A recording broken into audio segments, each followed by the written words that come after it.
আসসালামু আলাইকুম। সবাইকে স্বাগতম আমার ইউটিউব চ্যানেল রূপন্তী ফ্যামিলি ব্লগে। আশা করি আপনারা সবাই ভালো আছেন। আজকে আমি আপনাদের জন্য নিয়ে এসেছি খুবই মজার আর ঘরোয়া একটি রেসিপি। নতুন আলু দিয়ে গরুর মাংস। নতুন আলুর আলাদা একটা নরম আর হালকা মিষ্টি স্বাদ থাকে, যা গরুর মাংসের সাথে মিশে রান্না হলে হয়ে যায় একদম অসাধারণ। বিশেষ করে গরম ভাতের সাথে এই রান্নাটি হলে তো কথাই নেই। রেসিপিটি খুব সহজভাবে দেখাবো, যাতে আপনারাও বাড়িতে সহজে বানাতে পারেন। তাই ভিডিওটি শেষ পর্যন্ত দেখবেন। আর যদি আমার রান্না ভালো লাগে তাহলে অবশ্যই লাইক, কমেন্ট আর রূপন্তী ফ্যামিলি ব্লগ চ্যানেলটি সাবস্ক্রাইব করতে ভুলবেন না। চলুন তাহলে শুরু করি আজকের দারুণ মজার রেসিপি। আমি সবগুলো মাংস কেটে নিয়েছি। এখন সুন্দর করে সবগুলো মাংস ধুয়ে নিয়েছি অফ ক্যামেরায়। মাংসগুলো ধোয়া হয়ে গিয়েছে। এখানে কেটে রেখেছি পেঁয়াজ কুচি, যতটুকু দরকার মশলা ততটুকু মশলা অ্যাড করেছি। সাদা এলাচ, কালো এলাচ, গোলমরিচ, তেজপাতা, পরিমাণ মতো লং আমি সবগুলো নিয়ে নিয়েছি। খুব অল্প উপকরণ দিয়ে আমি আজকের রেসিপিটি আপনাদেরকে দেখাবো দর্শক বন্ধুরা। আজকে ভিডিও শুরু করার আগেই আমি আন্তরিকভাবে ধন্যবাদ জানাতে চাই আমার প্রিয় দর্শকদের, দেশ এবং দেশের বাইরে থেকে যারা নিয়মিত রূপন্তী ফ্যামিলি ব্লগ দেখছেন। বাংলাদেশের বিভিন্ন জেলা থেকে আর প্রবাসে থাকা আমাদের ভাই বোনেরা মধ্যপ্রাচ্য, ইউরোপ, আমেরিকা বা অন্য যেখান থেকেই দেখুন না কেন, আপনাদের সাপোর্ট আর ভালোবাসাই আমাকে প্রতিদিন নতুন নতুন ভিডিও বানাতে অনুপ্রেরণা দেয়। অনেকেই কমেন্টে জানান, আপু আপনার রান্না দেখে নিজের দেশের কথা মনে পড়ে। প্রবাসে বসে এমন ঘরোয়া রেসিপি দেখে খুব ভালো লাগে। এই কথাগুলো সত্যি আমাকে খুব আবেগী করে তোলে। আপনারা পাশে আছেন বলেই আজ রূপন্তী ফ্যামিলি ব্লগ পরিবারটি দিন দিন বড় হচ্ছে। আমি এখন সুন্দর করে আলুগুলো কেটে নিচ্ছি। অফ ক্যামেরায় আলুগুলো সবগুলো চোচা ছাড়িয়ে নিয়েছি। যেহেতু নতুন আলু বেশি পরিমাণ চোচা থাকে না, আমি অফ ক্যামেরায় যতটুকু সম্ভব ছিলে নিয়েছি। এখন সুন্দর করে কেটে নিচ্ছি। আপনারা কে কে বটি দিয়ে কাটেন অবশ্যই কমেন্ট করতে ভুলবেন না দর্শক বন্ধুরা। আমার তো কোনো কিছু কাটাকাটি করতে বটি ছাড়া হয়ই না। আমি সবগুলো কেটে নিয়েছি। এখন একটা প্যান বসিয়ে দিয়েছি। প্যানে পরিমাণ মতো সবগুলো মশলা দিয়ে দিচ্ছি। আগে থেকে কেটে রাখা পেঁয়াজ কুচিগুলো দিয়ে দিচ্ছি। আমি চেষ্টা করি সহজ, ঘরোয়া আর ভালোবাসা দিয়ে রান্না আপনাদের সামনে তুলে ধরতে। আপনাদের এই ভালোবাসা আর দোয়া সবসময় চাই। যারা এখনও চ্যানেলটি সাবস্ক্রাইব করেননি তারা অবশ্যই সাবস্ক্রাইব করে আমাদের পরিবারের একজন হয়ে যান। আমি এখন সবগুলো পেঁয়াজ কুচি দিয়ে দিয়েছি, মশলাগুলো দিয়ে দিয়েছি। এখন সুন্দর করে চারিদিকে নাড়াচাড়া করব। গরুর মাংস আমাদের দেশে খুবই জনপ্রিয় একটি খাবার।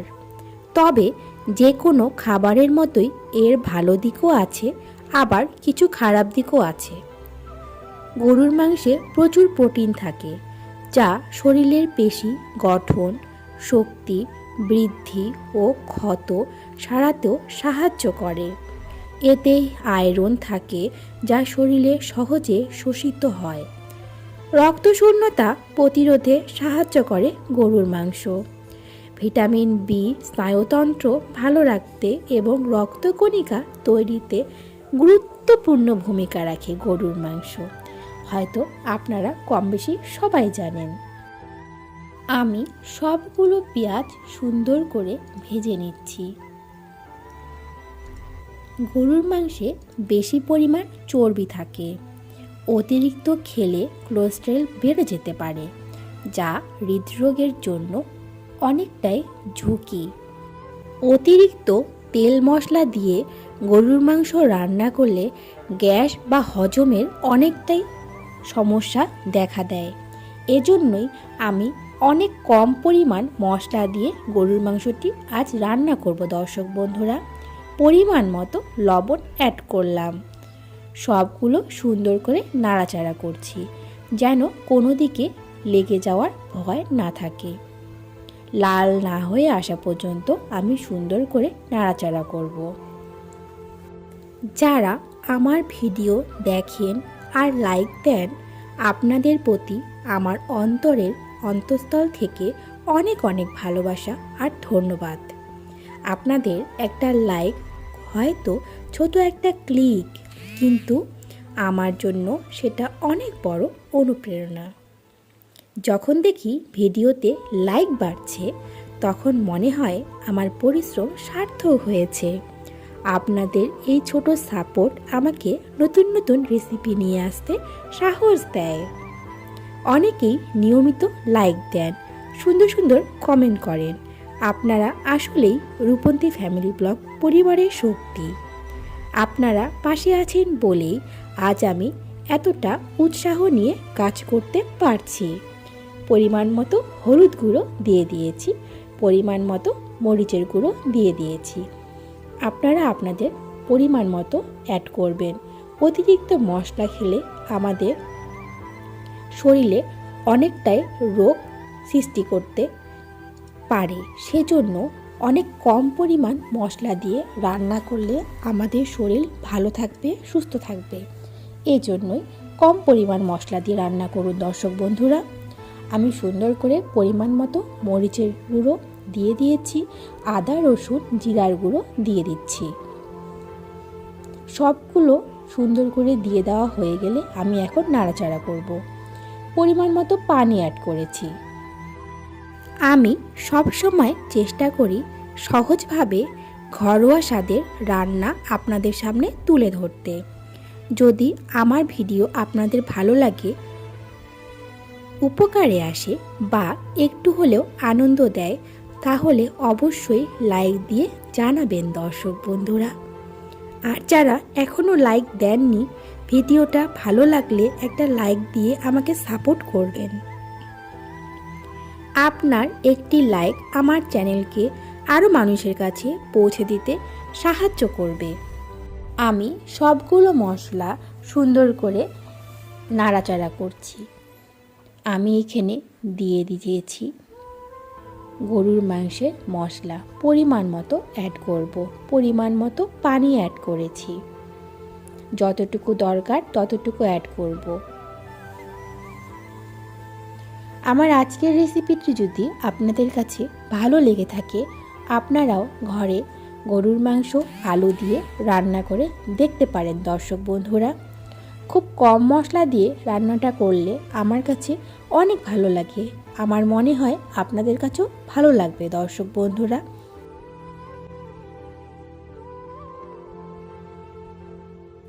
আমি গরুর মাংসগুলো অ্যাড করছি। আমি গরুর মাংসগুলোর পানি ঝরিয়ে রেখেছিলাম। এখন গরুর মাংসগুলো আমি অ্যাড করছি। সুন্দর করে সবগুলো গরুর মাংস অ্যাড করা হলে আমি সুন্দর করে চারিদিক দিয়ে মশলাটা যেন লেগে যায় নাড়াচাড়া করব। সবগুলো মশলা সুন্দর করে অ্যাবজর্ব হয়ে যায়, এজন্য সুন্দর করে আমি নাড়াচাড়া করছি। ভিডিওর এ পর্যায়ে এসে যারা লাইক দিতে ভুলে গিয়েছেন, কষ্ট করে লাইকটা দিয়ে দিবেন দর্শক বন্ধুরা। সুন্দর করে নাড়াচাড়া হয়ে গেছে। এখন ঢাকনা দিয়ে রেখে দিব 10 মিনিটের জন্য। কিছুক্ষণ পর ঢাকনা খুলে দেখছি কি সুন্দর হয়ে এসেছে।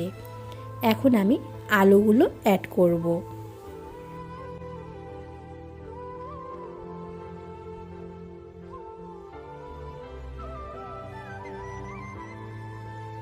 এখন আমি আগে থেকে কেটে রাখা আলুগুলো অ্যাড করছি। আলুগুলো অ্যাড করা হলে সবগুলো একসাথে নাড়াচাড়া করব।